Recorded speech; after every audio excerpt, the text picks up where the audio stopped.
Let's trace the cuts and check the foul. Let's see who bit, cause they ain't got no style. I flip the show so they can't get foul. At least not now, it'll take a while.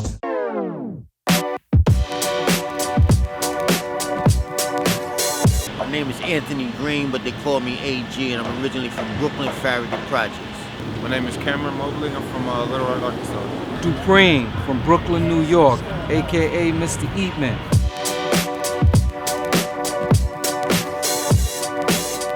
Basically, I've been a barber for 35 years. How I got into the craft, my father was a barber, my brother's a barber. And basically, it just came natural to me. You know, I didn't go to school or anything like that, you know. Barber just came natural to me. I watched, and then when my brother went to college, everybody was knocking on the door.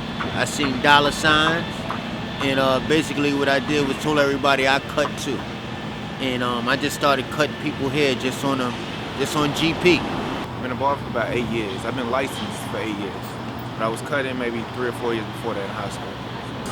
In general, what inspired me to be a barber, my mother, she was a beautician, so I kind of was raised in a beauty shop.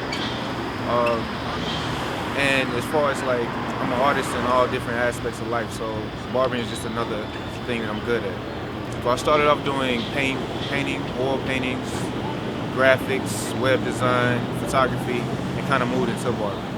I like fast money, so that's how that started. Mostly as a kid, my mother, she cut my hair as a young kid. I wore a low cut, but when I got to the age, as a teenager, I always wore my hair long. So my barber, I maybe had 2 or 3 barbers, but for the most part, I cut my own hair.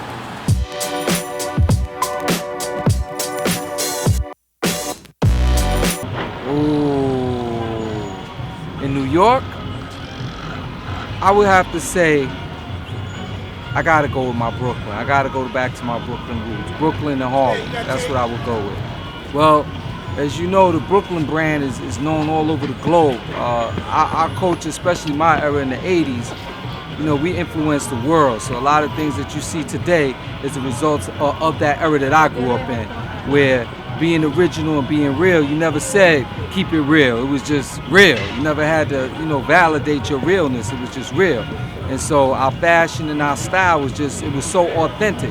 We didn't have Twitter. We didn't follow celebrities, how they dress. All our style, from our haircuts to everything else, was just original, was flavor. We had trends, but we wasn't locked in. So when you got your hair cut, the era I came up in, I had the waves, believe it or not, you know, the 360 degrees. I would go either Myrtle Avenue, downtown Brooklyn, go over to his and hers and get it cut.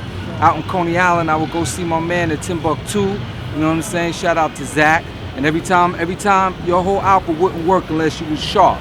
And then Harlem is Harlem. That's the mecca of black folks. So we used to come from Brooklyn to Uptown. My man used to get his cuts up here.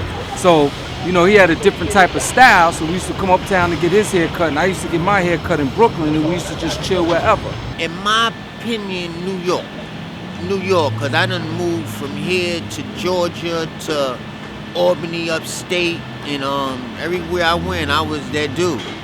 You know, all the barbers in all the barbershops that I worked at sat in my chair. When I used to work at this barbershop called Phase 2, Celebrities Only, Ludacris basically was a disc jockey exactly next door. And it was 17 barbers there. And all 17 barbers sat in my chair. Best barbers? I'm gonna say down south. I think more so they take their time.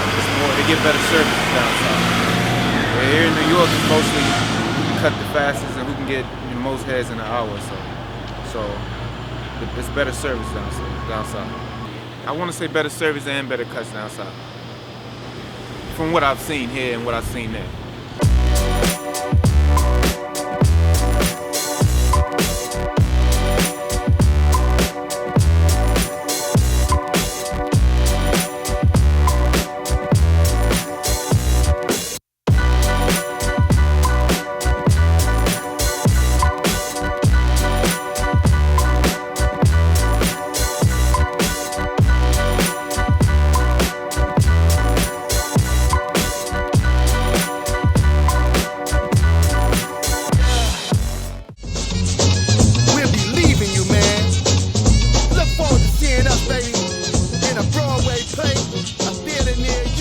speak in the street, cause talk is cheap. When I cut teeth, I don't think that y'all compete.